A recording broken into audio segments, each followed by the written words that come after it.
Hello નમસ્કાર વિદ્યાર્થી મિત્રો, કેમ છો વિદ્યાર્થી મિત્રો? હાય હેલો હાય હાય હાય. તો વિદ્યાર્થી મિત્રો, હું મિલન ખાંટ સ્વાગત કરું છું આપ સર્વ વિદ્યાર્થી મિત્રોનું CBN ઇન્સ્ટિટ્યૂટ અને chemistry by Nimesh sir channel પર. તો વિદ્યાર્થી મિત્રો, આજે આપણે ધોરણ 10 અને વિજ્ઞાન વિષય જેમાં ચેપ્ટર નંબર 1 છે રાસાયણિક પ્રક્રિયાઓ અને સમીકરણો, આની કેટલીક વાતો કરવાના છીએ. તો આ ચેપ્ટરની અંદર જે વાતો આપી છે તે મોટા ભાગે રાસાયણિક પ્રક્રિયાઓની વાતો કીધી છે, એટલે કે ઘણી બધી રાસાયણિક પ્રક્રિયાઓ છે તે આપણે અહીંયા સમજાવી છે અને એમાંથી બનતા જે સમીકરણો છે એટલે આ રાસાયણિક પ્રક્રિયાઓના સમીકરણો જે છે તે સમજાવ્યા છે.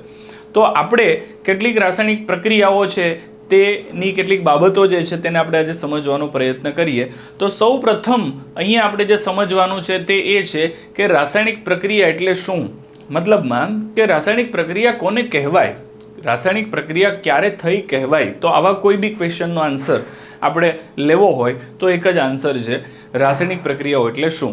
તો રાસાયણિક પ્રક્રિયાઓ એટલે શું કોને કહેવાશે, તો કે દાખલા તરીકે ખોરાકનું રંધાવું. જ્યારે કોઈ ખોરાક છે તે રંધાતો હોય તો એ શું છે, એક રાસાયણિક પ્રક્રિયા છે. ખોરાક રંધાતો હોય તો એ શું છે, એક રાસાયણિક પ્રક્રિયા છે. સેકન્ડ છે આથવણ. જ્યારે આથો આવે છે તો એ આથો લાવવાની જે પ્રક્રિયા છે એ પણ શું છે, તો કે એક રાસાયણિક પ્રક્રિયા છે. અને થર્ડ વન ઇઝ શ્વસનની પ્રક્રિયા. આપણે જે શ્વસન કરીએ છીએ તો એ પણ શું છે, તો કે એક રાસાયણિક પ્રક્રિયા છે. આવી ઘણી બધી રાસાયણિક પ્રક્રિયાઓ છે, એની વાત આપણે અહીંયા આપેલી છે. જેમ કે સૌ પ્રથમ વાત કરીએ તો લોખંડનું કટાવું. આપણે આપણી આજુબાજુ આપણા નજીકના વિસ્તારમાં જ્યારે પણ જોઈએ છીએ ત્યાં તમને કોઈક ને કોઈક જગ્યા પર કાટ લાગેલું લોખંડ તમને દેખાય જ આવશે, બરાબર. કાટ લાગેલું લોખંડ એટલે બહુ નોર્મલ, તમે કોઈ ગ્રીલ છે યા તો જાડી મતલબમાં પુલની રેલિંગ હોય તો આવી બધી જ જગ્યા જે છે ત્યાં તમને કટાઈ ગયેલું લોખંડ દેખાતું હોય છે. તો આ લોખંડનું કટાવું એ એક રાસાયણિક પ્રક્રિયા છે.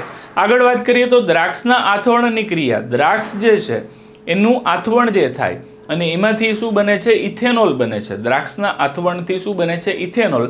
તો દ્રાક્ષનું આથવણ થઈ અને ઇથેનોલ બનવાની જે પ્રક્રિયા છે એ પણ શું છે, રાસાયણિક પ્રક્રિયા છે.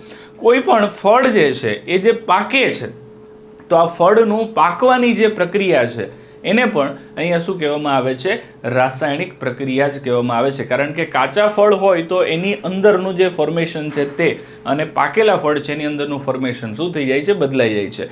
સિમ્પલ હું તમને એક શબ્દમાં સમજાવું તો તમને તરત સમજાઈ જાય. કાચા ફળનો સ્વાદ અને પાકેલા ફળનો સ્વાદ બે અલગ અલગ આવે.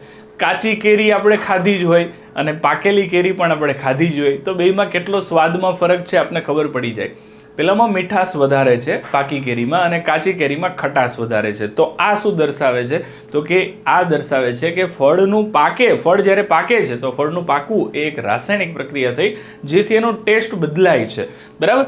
સાથે સાથે ખોરાકનું પાચન થાય. આપણે કોઈ પણ ખોરાક ખાઈએ છીએ તો એ ખોરાક આપણા શરીરમાં જાય તો એ ખોરાક જે છે એ જ સ્વરૂપમાં આપણે નથી જોઈતો. ખોરાક આપણે શું કામ ખાઈએ છીએ, તો કે એમાંથી આપણે ઉર્જા મળે, કાર્બોદિત મળે કે એવી કોઈ પણ વસ્તુ મળે કે જે આપણા શરીર માટે જરૂરી છે. તો એ જે છે તે શું કહેવાય છે, તો કે ખોરાકનું પાચન થાય. એટલે કે આપણા શરીરમાં એ સ્વરૂપમાં એનું રૂપાંતર થાય અને એને ખોરાકનું પાચન કહેવામાં આવે છે. તો આ પણ એક રાસાયણિક પ્રક્રિયા છે. એવી જ રીતે દૂધમાંથી દહીં બનવાની પ્રક્રિયા. આ કોમન પ્રક્રિયા છે, લગભગ બધાના ઘરે, આપણા બધાના ઘરે આ પ્રક્રિયા છે તે ક્યારેક ને ક્યારેક તો આપણે થતી જોઈએ જ હોય છે. ઘણા બધાના ઘરમાં રેગ્યુલર થતી પ્રક્રિયા છે કે દૂધને મેળવણ ઉમેરી અને એને શું કરવામાં આવે, જમાવવામાં આવે છે ને એમાંથી દહીં બનાવવામાં આવે છે. તો આ જે પ્રક્રિયા છે એ બધી જ પ્રક્રિયા કઈ છે, તો કે રાસાયણિક પ્રક્રિયાઓ છે. આ બધી શું છે, રાસાયણિક પ્રક્રિયાઓ છે. રાસાયણિક પ્રક્રિયા છે તે નોર્મલ આ બધી જ પ્રક્રિયાને રાસાયણિક પ્રક્રિયા કહેવાય, પરંતુ આપણે અત્યાર સુધી આવી કોઈ પણ પ્રક્રિયા પણ રાસાયણિક પ્રક્રિયા છે અથવા રાસાયણિક ફેરફાર છે એ આપણે ક્યારેય ધ્યાનમાં લીધું જ નથી, બરાબર. આ બધી પ્રક્રિયાઓ એવી જ છે. મેં અત્યારે જેટલા પણ ઉદાહરણ તમને આપ્યા છે, આપને પાઠ્યપુસ્તકમાં આપેલા ઉદાહરણ છે એમાંથી મેં ઉદાહરણ લીધા છે. તો આમાંનું એક પણ ઉદાહરણ એવું નથી કે જે તમે ક્યારેય જોયું જ ના હોય, બરાબર. આમાંથી એક પણ ઉદાહરણ તમે ક્યારેય જોયું ના હોય કે અનુભવ્યું ના હોય એવું કોઈ છે જ નહીં. લોખંડને કટાતા તમે જોયું છે, દ્રાક્ષના આથવણની ક્રિયા ક્યારેક જોઈ પણ હોય, ન પણ જોઈ હોય, પણ ફળનું પાકવું આપણે બધાએ જોયું છે. ખોરાકનું પાચન થાય છે આપણા શરીરમાં, આપને બધાને ખબર જ છે. દૂધમાંથી દહીં બને છે, આપને ખબર જ છે. આગળ આપણે 3 પોઈન્ટ પર વાત કરી હતી, ખોરાકનું રંધાવું આપણે જોઈએ છીએ, રાંધીએ છીએ. સાથે બીજી વાત કરી હતી શ્વસનની, આપણે શ્વસન કરીએ છીએ તો આપને ખ્યાલ જ છે. અને વાત હતી આથવણની. તો આથો લાવવા માટેની પ્રક્રિયા, આપણે ઢોકળા કે ખમણ કે આવી કોઈ બી વસ્તુ ઇડલી કે બનાવવાનું હોય તો એમાં આથો લાવવાની પ્રક્રિયા કરીએ તો એ આથવણની ક્રિયા. આ બધામાં જ રાસાયણિક પ્રક્રિયા થાય તો આ બધી જ પ્રક્રિયા આપણા નજીકમાં, આપણા આજુબાજુમાં પ્રક્રિયાઓ થાય છે, પણ આપણે કોઈ દિવસ એને એ પર્સપેક્ટિવથી નથી જોયું કે એક રાસાયણિક પ્રક્રિયા છે. આપણે એને કોમન પ્રક્રિયા છે એવું સમજી લીધેલું છે, પણ આ બધી રાસાયણિક પ્રક્રિયા છે. કારણ શું છે? કારણ કે એની અંદર ફોર્મેશન બદલાય છે, એટલે આ બધી રાસાયણિક પ્રક્રિયાઓ છે. ચાલો વિદ્યાર્થી મિત્રો, આગળ વાત કરું એ પહેલા જણાવી દઉં તમને કે આપણે ધોરણ 10 બોર્ડ એક્ઝામ 2026માં જે વિદ્યાર્થી મિત્રો ધોરણ 10ના આપવાના છે એ લોકો માટે એક બિગ લોન્ચિંગ કરી દીધેલું છે એક બેચનું. આ બેચ જે છે તે આપણી 28/10/2025ના રોજ દિવાળી પછી શરૂ થઈ રહી છે. તો આપણે તમામ વિદ્યાર્થી માટે આ બેચ છે તે અહીંયા ખૂબ જ અગત્યની, ખૂબ જ કામની બની શકે તેવું છે. શું છે આ બેચની વિશેષતા તો તમને જણાવી દઉં. તો સૌ પ્રથમ તો આની ફીઝની વાત કરીએ તો વિદ્યાર્થી મિત્રો આ બેચની ફીઝ જે છે તે ઓનલાઈન બેચ, ઓનલાઈન અને ઓફલાઈન બંને આપણી આ બેચ છે. તો ઓનલાઈન બેચ જે છે એમાં મેથ્સ, સાયન્સ, એસએસ અને ઇંગ્લિશ ચારેય સબ્જેક્ટ આવી જશે. અને પર્ટિક્યુલર કોઈ એક સબ્જેક્ટ માટે વાત કરશો તો તમને ફીઝ 999 છે અને ચારેય સબ્જેક્ટ મળી અને 3996 અથવા તો 3999, એટલે કે એપ્રોક્સિમેટલી 4000 રૂપિયા જેટલી ફીસ છે. કોઈ એક વિષય પરચેસ કરશો તો 999માં મળશે. પણ તમે જો ચારેય વિષય એક સાથે પસંદ કરો છો અને હાલ જ્યારે આપણે પ્રથમ 100 વિદ્યાર્થી માટે જે ઓફર મૂકી છે જેમાં 50% ઓફની, જેમાં તમને અત્યારે 1999માં આ બેચ છે તે મળવા પાત્ર છે. એટલે 1999 તમે પે કરશો અને તમને આ બેચ જે છે તે મળી જશે, જેમાં તમને ફૂલ સિલેબસ મળવાનો છે, એટલે કે આખો સિલેબસ. અને એ પણ લાઈવ લેક્ચર હશે, ઇન્ટરેક્ટિવ હશે, એટલે કે તમે કોઈ ક્વેશ્ચન પૂછશો એનો સર સામેથી જવાબ આપશે. આ પ્રકારની આ બેચ છે જેમાં લાઈવ લેક્ચર હશે, સાથે એ જ લાઈવ લેક્ચરનું રેકોર્ડિંગ હશે. તમારે રિવિઝન કરવા માટે ફરીથી એ લેક્ચર જોવા હોય તો પણ તમને મળશે. અને આ બેચ જે છે તે 28/10થી સ્ટાર્ટ થાય છે અને તેની વેલિડિટી છે, યા તો પછી એવું કહી શકાય કે એમાં તમને ક્યાર સુધી સપોર્ટ મળવાનો છે એની વાત કરી દઉં તો તમારી એક્ઝામ જ્યાં સુધી પૂરી ન થઈ જાય ત્યાં સુધી, બોર્ડની એક્ઝામ પૂરી ન થઈ જાય ત્યાં સુધી તમને એમાં ફૂલ સપોર્ટ મળવાનો છે. ચાલો, અને વાત કરી દઈએ ઓફલાઈન બેચની. તો ઓફલાઈન બેચ એટલે કે જો તમે સુરતમાં જ રહેતા હોવ, સુરતમાં જ અભ્યાસ કરતા હોવ તો તમને દરેક સબ્જેક્ટ જે છે એ પર સબ્જેક્ટ તમને 2499 એટલે કે 2500 રૂપિયા જેવી ફીસ પડવાની છે. અને તે ટોટલ 9999 એટલે કે 10,000 રૂપિયા જેવી ફીસ છે. પરંતુ અત્યારે એમાં પણ પ્રથમ 50 વિદ્યાર્થી માટે 40% ઓફ સાથે 5,999 એટલે કે 6,000 રૂપિયા ફીસ સાથે આપણે અત્યારે જઈ રહ્યા છીએ. તો જ્યાં સુધી આ 100 વિદ્યાર્થી ઓનલાઈનમાં અને 50 વિદ્યાર્થી ઓફલાઈનમાં ન થાય ત્યાં સુધી આ ઓફર મળવાની છે. અને એ ઓફર મળવાની બંધ થઈ જશે જ્યારે આ વિદ્યાર્થીઓ પૂરા થઈ જાય ત્યારે. તો દરેક વિદ્યાર્થી મિત્રો આ બેચમાં જોડાવા માટે ખૂબ જ ઝડપથી તમારે શું કરવાનું છે? એનરોલ કરી દેવાનું છે. એનરોલ કરવા માટે તમારે શું કરવાનું છે તો કે 8866605548 જે નંબર છે એના ઉપર કોન્ટેક્ટ કરવાનો છે. એક વખત માહિતી મેળવી લેવાની છે કે જે ઓફર પ્રાઇસ જે છે પ્રથમ 100 વિદ્યાર્થી માટેની અથવા ઓફલાઈનમાં પ્રથમ 50 વિદ્યાર્થી માટેની તે હજુ ચાલુ છે કે પૂરી થઈ ગઈ છે.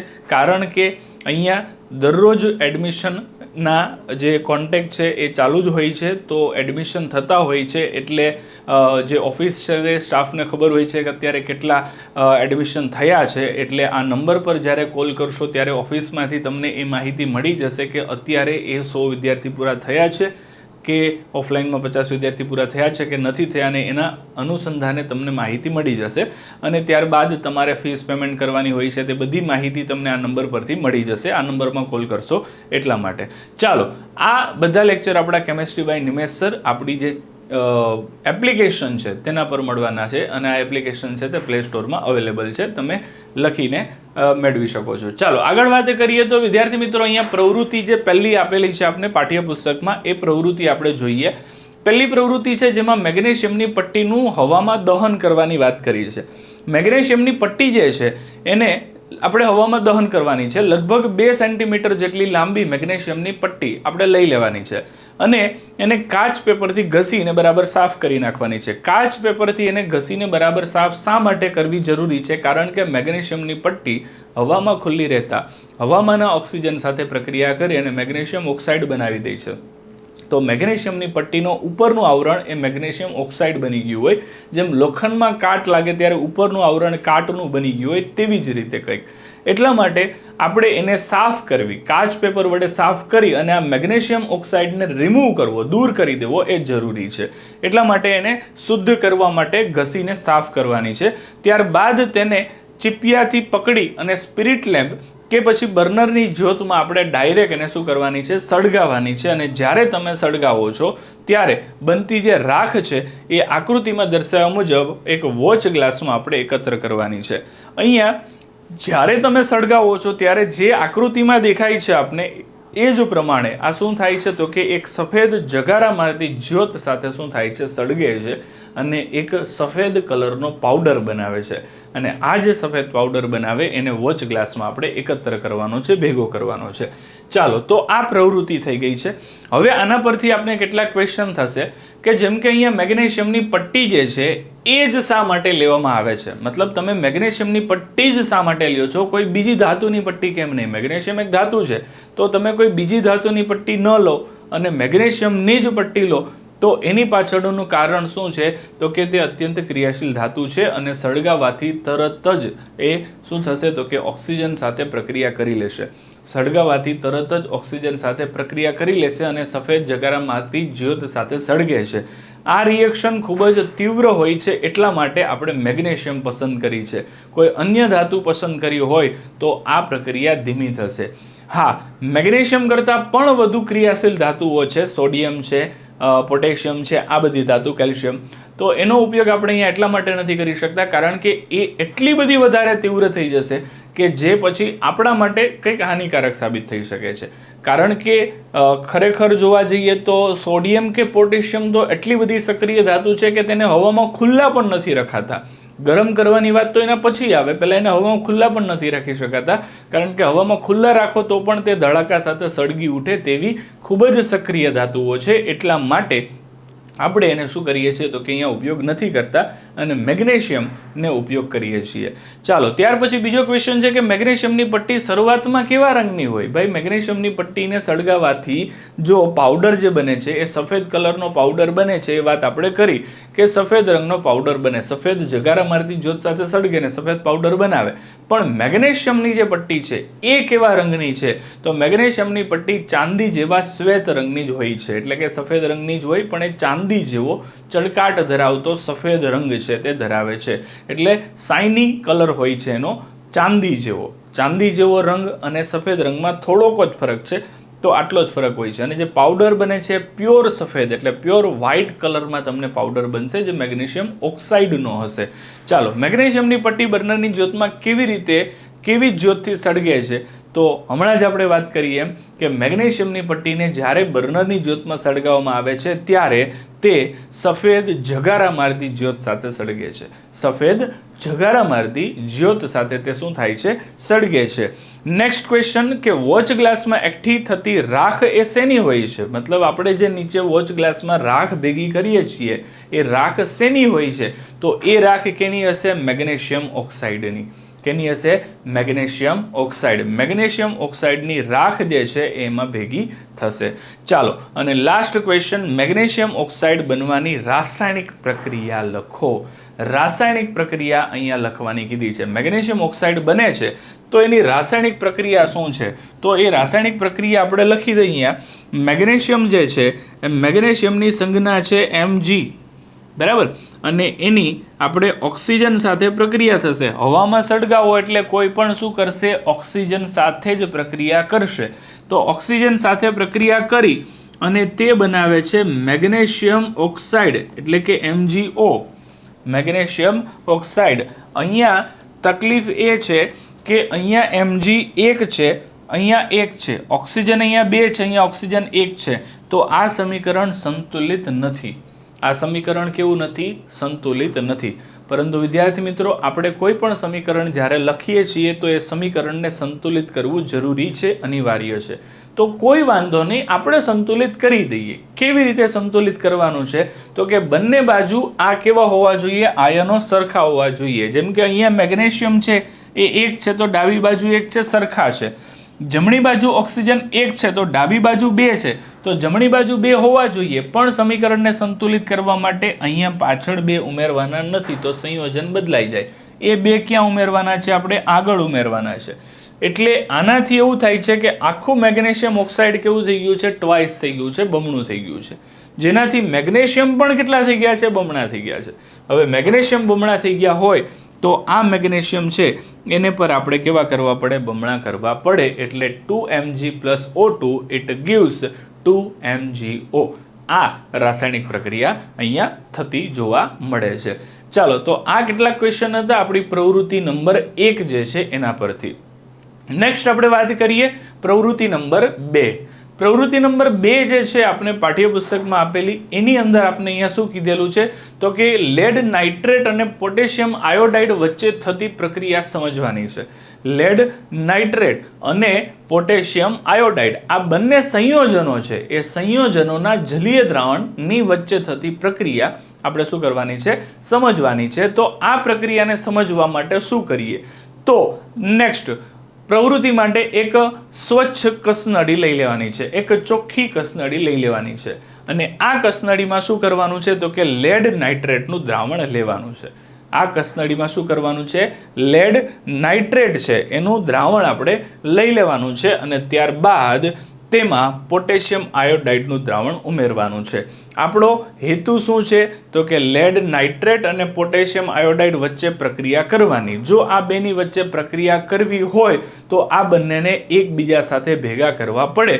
અને એ ભેગા કરવા માટે એક સ્વચ્છ કસનળીમાં આપણે સૌપ્રથમ લેડ નાઇટ્રેટ લીધું અને ત્યારબાદ તેની અંદર આપણે પોટેશિયમ આયોડાઇડનું દ્રાવણ શું કર્યું? ઉમેર્યું. ચાલો, બંને વખતે યાદ રાખજો વિદ્યાર્થી મિત્રો, આપણે શું કરીએ છીએ? દ્રાવણ ઉમેરીએ છીએ. શું ઉમેરીએ છીએ? દ્રાવણ. કોઈ પણ પદાર્થને ઉમેરવો અને તે પદાર્થનું દ્રાવણ ઉમેરવું, એનો બે વચ્ચેનો તફાવત શું છે? તો કે બે વચ્ચેનો તફાવત માત્ર એટલો છે કે જ્યારે કોઈ પદાર્થની વાત હોય તો એ પદાર્થ બેઠો લઈ લેવાનો હોય, સીધો લઈ લેવાનો હોય. જ્યારે તમે એના દ્રાવણની વાત કરો તો એ પદાર્થનું પાણીમાં બનાવેલું દ્રાવણ લેવાનું હોય. તો આ અહીંયા મેઇન તફાવત છે બંનેનો. ચાલો, હવે આ બંનેને એક કસનળીમાં ભેગા કરી દીધા છે આપણે. તો હવે શું થવાનું છે એની આપણે વાત કરીએ.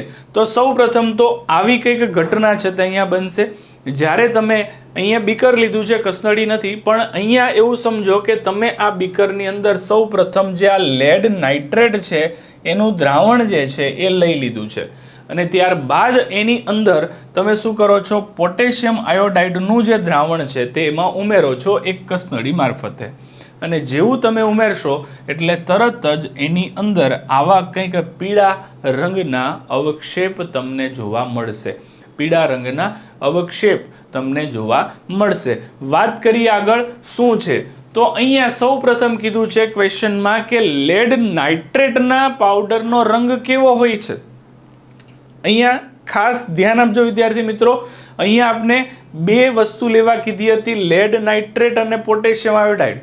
તો અહીંયા તો આપણે બંનેના દ્રાવણ લેવા કીધા છે, પણ યાદ કરો અને થોડું ડીપમાં વિચારો કે આપણે તો દ્રાવણ લીધા છે, નો ડાઉટ દ્રાવણ લીધા છે, અને આ બંને દ્રાવણ કેવા હતા? રંગવિહીન જ હતા. બંને કેવા હતા? રંગવિહીન. પણ એના પાવડરનો રંગ કેવો હતો? જો એના પાવડરનો રંગ કદાચ પીળો હોય તો અહીંયા પીળો રંગ આવી જાય એવી પોસિબિલિટી ખરી. પણ અહીંયા લેડ નાઇટ્રેટના દ્રાવણ, લેડ નાઇટ્રેટના પાવડરના રંગની જો વાત કરીએ તો એ કેવો હતો? સફેદ જ હતો. અને એમાંથી જે દ્રાવણ બન્યું છે એ પણ કેવું બન્યું? તો કે સફેદ જ બન્યું. બરાબર, એટલે કે રંગવિહીન જ બન્યું. તો આ અહીંયા શું થયું? લેડ નાઇટ્રેટના પાવડરનો રંગ છે, દ્રાવણનો રંગ નહીં. દ્રાવણનો રંગ કેવો છે? રંગવિહીન. રંગવિહીનને જનરલી આપણે સફેદ કહી દેતા હોઈએ છીએ, પણ દ્રાવણ રંગવિહીન એટલે પાણી જેવું ટ્રાન્સપરન્ટ જ હોય છે. ચાલો, ત્યારબાદ આગળ વાત કરીએ તો પોટેશિયમ આયોડાઇડના જલીય દ્રાવણનો રંગ કેવો હોય છે? તો પોટેશિયમ આયોડાઇડના જલીય દ્રાવણનો રંગની જો વાત કરીએ તો એ કેવું હોય? રંગવિહીન હોય. કેવું હોય? રંગવિહીન. મતલબમાં બંને લેડ નાઇટ્રેટનો પાવડરની વાત કરો કે પોટેશિયમ આયોડાઇડના પાવડરની વાત કરો, બંનેના પાવડર સફેદ જ હોય છે અને બંને જે છે એના દ્રાવણ જે છે એ કેવા બની જતા હોય છે? રંગવિહીન બની જતા હોય છે. બંનેના કેવા બની જતા હોય છે? રંગવિહીન. ચાલો નેક્સ્ટ ક્વેશ્ચન છે, લેડ નાઇટ્રેટ અને પોટેશિયમ આયોડાઇડ વચ્ચે થતી રાસાયણિક પ્રક્રિયાનું સમતોલિત રાસાયણિક સમીકરણ લખો. ઓકે, તો લખી દઈએ સમીકરણ. અહીંયા શું છે તો કે લેડ નાઇટ્રેટ, લેડ એટલે પીબી, લેડ એટલે પીબી, નાઇટ્રેટ એટલે કે NO3, પીબી નો વીજભાર 2 છે, NO3 નો 1 છે, એટલે NO3 ને આપણે ટ્વાઇસ કરવા પડશે, પીબી NO3 ટ્વાઇસ. ઓકે, બીજું લખવાનું છે પોટેશિયમ આયોડાઇડ, તો પોટેશિયમ એટલે K અને આયોડિનનો I એટલે KI. બંનેના વીજભાર સરખા છે, કોઈને ગુણવાની જરૂર નથી. આની વચ્ચે જ્યારે પ્રક્રિયા થાય છે તો એમાંથી હવે ખાસ ધ્યાન આપજો, અહીંયા K અને I ની વચ્ચે શું થાય છે તો કે બ્રેક થાય છે, બોન્ડ બ્રેક થશે. અને એવું જ કંઈક પીબી અને NO3 વચ્ચે થશે, બોન્ડ છે તે શું થશે? બ્રેક થશે, એટલે કે છૂટા પડે છે. શું થાય છે? છૂટા પડે છે. અને એ છૂટા પડી અને એ બીજાના જે ઋણાયન છે એની સાથે જોડાઈ જાય. અહીંયા જે K છે તે શું થઈ જશે તો કે NO3 સાથે જોડાઈ જશે. K છે તે કોની સાથે જોડાઈ જશે? NO3 સાથે. અને એની સામેની બાજુ જો તમે વિચારો તો જે પીબી છે એ પીબી અહીંયા I સાથે જોડાઈ જશે. પીબી કોની સાથે જોડાઈ જશે? I સાથે. ચાલો પ્રક્રિયાને આપણે પૂરી કરીએ. તો અહીંયા પીબી I સાથે જોડાય તો અહીંયા PbI2 બનશે અને પ્લસ એમાં શું ઉમેરાશે તો કે KNO3 એટલે KNO3. અહીંયા પોટેશિયમ અને નાઇટ્રેટ બંનેના વીજભાર કેવા છે? સરખા, એટલે કોઈને ગુણવાની જરૂર નથી. બંનેના પ્લસ ને -1 જ છે. PbI2 માં PB નો 2 છે, I નો 1 છે, એટલે PbI2 માં I ને આપણે 2 સાથે ગુણવા પડે. તો અહીંયા I આપણી પાસે 2 હતા નતા, તો આપણે આની આગળ શું કરવા પડશે? 2 ઉમેરવા પડશે. તો એ સમીકરણ કેવું બનશે? સમતોલિત બનશે. એટલે અહીંયા 2 ઉમેરી દીધા. ઓકે, અહીંયા 2 ઉમેર્યા તો I 2 થઈ ગયા, પણ K પણ 2 થયા સાથે, કશો વાંધો નહીં. અહીંયા K ની આગળ 2 લગાડી દો એટલે K પણ 2 થઈ જાય. K ને 2 કર્યા તો NO3 પણ 2 થયા, તો કશો વાંધો નહીં. અહીંયા જોઈ લેવાનું NO3 2 ઓલરેડી છે. તો સમીકરણ આપણું શું થઈ ગયું? સમતોલિત થઈ ગયું. તો આ રીતે સમીકરણ, સમતોલિત સમીકરણ છે તે આપણે અહીંયા આપી શકીએ છીએ. ચાલો નેક્સ્ટ ક્વેશ્ચન પર જઈએ. તો અહીંયા કીધું છે કે PbI2 નો રંગ જણાવો. PbI2 એટલે કે જે હવે નવું સંયોજન બન્યું છે, એ નવું સંયોજન બન્યું છે તેનો રંગ શું છે તો કે PbI2 નો રંગ જે છે તે કેવો છે? પીળો છે. કેવો રંગ છે? પીળો. અને એના માટે જ આ બંનેને ભેગા કરવાથી જે રંગ બને છે તે કેવો બનશે તો કે પીળો રંગ છે તે અહીંયા બનતો હોય છે. ચાલો નેક્સ્ટ ક્વેશ્ચન પર જઈએ. આ રાસાયણિક પ્રક્રિયા કેવા પ્રકારની છે? આ રાસાયણિક પ્રક્રિયા છે તે કેવા પ્રકારની છે? તો આ રાસાયણિક પ્રક્રિયા જે છે એમાં PbI2 જે છે તે અવક્ષેપ સ્વરૂપે મળે છે. કયા સ્વરૂપે મળે છે? અવક્ષેપ. અને એ પણ કેવા તો કે પીળા રંગના. તો જ્યારે કોઈ પણ પ્રક્રિયાના અંતે એક સંયોજન અવક્ષેપ સ્વરૂપે ઉત્પન્ન થતું હોય, કયા સ્વરૂપે ઉત્પન્ન થતું હોય? અવક્ષેપ સ્વરૂપે, તો તેને અવક્ષેપન પ્રક્રિયા કહેવાય. શું કહેવાય? અવક્ષેપન પ્રક્રિયા. અથવા તો અહીંયા બીજું નામ આપ્યું છે દ્વિવિસ્થાપન. શા માટે? કારણ કે દ્વિવિસ્થાપન કોને કહેવાશે તો કે જ્યારે બે પ્રક્રિયકો જે છે એના વચ્ચે આયનોની શું થઈ જતી હોય? આપલે થઈ જતી હોય. તો અહીંયા મેં તમને આપલે બતાવી પહેલા. આનો ધન આના ઋણ સાથે, આનો ધન આના ઋણ સાથે જોડાય અને શું કરે છે? આયનોની આપલે કરે છે. તો આ શું કહેવાય? દ્વિવિસ્થાપન પ્રક્રિયા પણ કહેવાય છે. ઓકે, નેક્સ્ટ જોઈએ આપણે પ્રવૃત્તિ નંબર 3. ત્રીજી પ્રવૃત્તિ જે છે એની અંદર શું છે તો કે ઝીંક ધાતુ મંદ સલ્ફ્યુરિક એસિડ છે એની સાથે અથવા તો મંદ હાઇડ્રોક્લોરિક એસિડ સાથે પ્રક્રિયા કરે તો એ પ્રક્રિયાને આપણે સમજાવવાની છે. મંદ સલ્ફ્યુરિક એસિડ અથવા તો મંદ હાઇડ્રોક્લોરિક એસિડ એમાંથી કોઈ પણ સાથે પ્રક્રિયા કરે એ સમજાવવાની છે. સલ્ફ્યુરિક એસિડ એટલે H2SO4 અને હાઇડ્રોક્લોરિક એસિડ એટલે HCl. હાઇડ્રોક્લોરિક એસિડ એટલે HCl. આની સાથે ઝીંક ધાતુ એટલે કે Zn, ઝીંક ધાતુ એટલે Zn એની પ્રક્રિયા કરવાની છે. તો જોઈએ શું છે તો કે પ્રવૃત્તિ માટે કીધું છે કે કોનિકલ ફ્લાસ્ક લેવાનો છે અને એની અંદર ઝીંક ધાતુના ટુકડા ઉમેરવાના છે. કોનિકલ ફ્લાસ્કમાં ઝીંક ધાતુના ટુકડા ઉમેરવાના છે અને ત્યારબાદ તેમાં મંદ સલ્ફ્યુરિક એસિડ કે પછી બીજો ઓપ્શન મંદ હાઇડ્રોક્લોરિક એસિડ શું કરવાનું છે ઉમેરવાનું છે. તમને જે સારું લાગે તે અને જે અવેલેબલ હોય તેનો ઉપયોગ કરી શકો છો.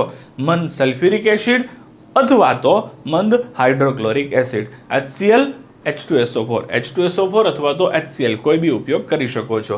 ચાલો આવી કઈ પ્રક્રિયા અહીંયા કરવાની છે. આપણે અહીંયા કસનળી લીધી છે, આપણે અહીંયા કોનિકલ ફ્લાસ્કની વાત કરી છે, કોઈ બી લો ચાલશે.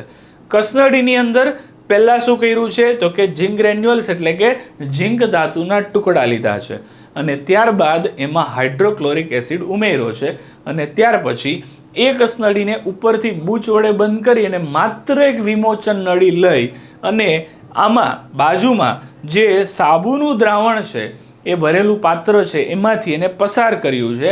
તો એમાંથી તમને વાયુના પરપોટા નીકળતા જોવા મળશે સાબુના દ્રાવણમાંથી. અને એ જે વાયુના પરપોટા જોવા મળે છે એની નજીકમાં જો તમે મીણબત્તીને લઈ જશો, સળગતી મીણબત્તીને, તો એ ધડાકા સાથે શું થાય છે તો કે સળગે છે, અવાજ આવે છે. હવે ધડાકા સાથે સળગે એટલે કંઈ બહુ મોટો ધડાકો અહીંયા થાય એવું ઘટના બનવાની નથી, કારણ કે આ જે વસ્તુ છે એની અંદર અહીંયા હાઇડ્રોજન જે ઉત્પન્ન થાય છે એના લીધે આવું થાય છે. તો હાઇડ્રોજનની માત્રા અહીંયા ખૂબ જ ઓછી હશે કારણ કે આપણે આ પ્રક્રિયા કસનળીમાં કરી છે.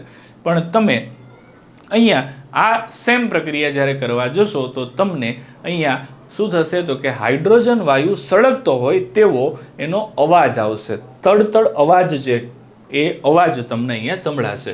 ઓકે, તો સૌ પ્રથમ કીધું કે ઝીંક ધાતુના ટુકડાની આસપાસ તમને શું દેખાશે તો કે ઝીંક ધાતુની આસપાસ તમને શું દેખાવા લાગશે? પરપોટા દેખાવા લાગશે. કેના? હાઇડ્રોજન વાયુના. કેના? હાઇડ્રોજન વાયુના પરપોટા દેખાવા લાગશે.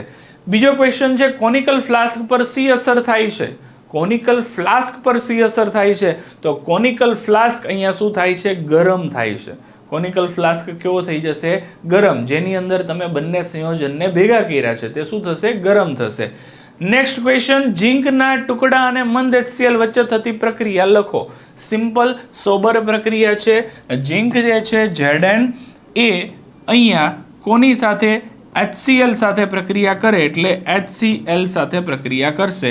તો એમાંથી અહીંયા Zn જે છે એ કોની સાથે તો કે Cl સાથે જોડાય અને ZnCl2 બનાવશે અને પ્લસ હાઇડ્રોજન વાયુ છૂટો પડશે H2. અહીંયા H અને Cl બંને બે છે, અહીંયા એક જ હતા એટલે એની આગળ આપણે બે ઉમેરવા પડે જેથી 2HCl એવું અહીંયા આપણે કહી શકીએ. એટલે Zn plus 2HCl it gives ZnCl2 plus H2. આ જે બન્યું તે ઝીંક ક્લોરાઇડ છે અને આ શું છે તો કે હાઇડ્રોજન વાયુ છે. હાઇડ્રોજન વાયુ. તો બે વસ્તુ છે તે અહીંયા આપણે છૂટી પડતી જોવા મળશે. ચાલો નેક્સ્ટ ક્વેશ્ચન છે ઝીંકના ટુકડા અને મંદ HCl થતી પ્રક્રિયા વચ્ચે પ્રક્રિયા જે થાય છે એ કેવા પ્રકારની પ્રક્રિયા કહેવાય? તો આ પ્રક્રિયા કહેવાશે વિસ્થાપન પ્રક્રિયા. કઈ કહેવાય? વિસ્થાપન. કેમ? કારણ કે ઝીંક ધાતુએ હાઇડ્રોજનનું સ્થાન શું કરી લીધું? લઈ લીધું, છીનવી લીધું. એટલે આ પ્રક્રિયા કઈ કહેવાય? વિસ્થાપન પ્રક્રિયા કહેવાય છે. ઓકે, નેક્સ્ટ હવે આપણે જોઈએ કે રાસાયણિક પ્રક્રિયા. ત્રણ પ્રવૃત્તિ આપણે અલગ અલગ જોઈ છે, એના આધારે આપણે અહીંયા કેટલાક કન્ક્લુઝન પર આવીએ છીએ, કેટલાક અહીંયા એક નિર્ણય પર આવીએ છીએ. આ નિર્ણય શું છે તો કે રાસાયણિક પ્રક્રિયા દરમિયાન કેવા ફેરફાર જોવા મળે છે? કોઈ પણ રાસાયણિક ફેરફાર થાય, કોઈ પણ રાસાયણિક પ્રક્રિયા થાય એ દરમિયાન તમને કેવા કેવા ફેરફાર જોવા મળી શકે છે, તો એમાં સૌથી પહેલું કીધું છે કે પદાર્થની ભૌતિક અવસ્થા છે તે શું થશે? બદલાશે. મતલબમાં ઘન હોય તો પ્રવાહી, પ્રવાહી હોય તો વાયુ, આમાંથી કોઈ પણ અવસ્થા બની શકે છે, જે આપણે બીજી પ્રવૃત્તિમાં જોવા મળ્યું હતું. બંને પ્રવાહી સ્વરૂપના સંયોજનોને મિક્સ કર્યા હતા, છતાં પણ એમાંથી PbI2 ના ઘન અવક્ષેપ આપને મળેલા હતા. PbI2 ના ઘન અવક્ષેપ આપને મળ્યા હતા. તો અહીંયા અવસ્થા શું થઈ? બદલાઈ. તો પદાર્થની અવસ્થા છે તે શું થાય છે? બદલાય છે. આ પહેલો પોઈન્ટ છે. બીજો પોઈન્ટ શું છે? તો કે પદાર્થમાં રંગ પરિવર્તન જોવા મળે. તો અહીંયા પણ PbI2 જે છે એ આપને કેવા રંગનું મળ્યું? તો કે પીળા રંગનું જોવા મળ્યું. પીળા રંગના અવક્ષેપ આપે છે PbI2 ના. તો અહીંયા શું થયું કહેવાય? રંગ પરિવર્તન થયું કહેવાય. શું થયું? રંગ પરિવર્તન. પદાર્થનો રંગ બદલાયો છે. ત્રીજી વસ્તુ, પ્રક્રિયા દરમિયાન અમુક વાયુઓ ઉત્પન્ન થાય છે. તો અહીંયા આપણે જે ત્રીજી પ્રવૃત્તિ જોઈ એની અંદર આપણે જોયું કે હાઇડ્રોજન વાયુ છે તે શું થાય છે? મુક્ત થાય છે અથવા તો ઉત્પન્ન થાય છે. હાઇડ્રોજન વાયુ છે તો અહીંયા શું થાય છે? ઉત્પન્ન થાય છે. તો અમુક વાયુ ઉત્પન્ન થતા હોય, ગેસ ઇવોલ્યુશન થતું હોય તો એ પણ અહીંયા બની શકે છે. અને લાસ્ટ, પ્રક્રિયા દરમિયાન તાપમાનમાં ફેરફાર થાય છે. તો આ આપણે બીજી પ્રવૃત્તિની અંદર જોયું હતું કે અહીંયા કોનિકલ ફ્લાસ્ક છે તે શું થતો હતો? ગરમ થતો હતો. પ્રવૃત્તિ નંબર 2 માં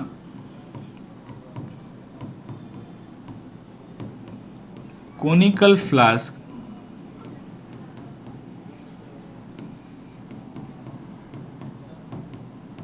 ગરમ થયો હતો, એટલે એનું તાપમાન છે તે શું થઈ ગયું હતું? વધી ગયું હતું.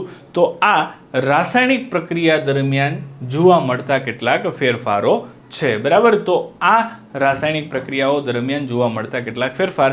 ફરીથી વિદ્યાર્થી મિત્રો એક નાનકડી વાત તમને કરી દઉં કે આપણે માર્ચ 2026 ફેબ્રુઆરી માર્ચ 2026માં જે વિદ્યાર્થી મિત્રો બોર્ડની એક્ઝામ આપવા જઈ રહ્યા છે એના માટે આપણે એક બેચ લોન્ચ કરી છે. ડિટેલ બધી મેં તમને આપેલી છે અને તમને બધી માહિતી આપી છે. છતાં વધુ માહિતી માટે તમારે જો જાણકારી મેળવવી હોય તો આપણો કોન્ટેક્ટ નંબર છે અહીંયાનો ઓફિસનો 8866605548. આ નંબર પર કોન્ટેક્ટ કરી અને તમે વધુ માહિતી મેળવી શકો છો. બાકી ફરીથી પાછા આવા જ એક નવા સેશન સાથે મળીશું. ત્યાં સુધી તમામ વિદ્યાર્થી મિત્રોને ગુડ બાય. જય હિન્દ, જય ભારત, ભારત માતા કી જય, જય દ્વારકાધીશ.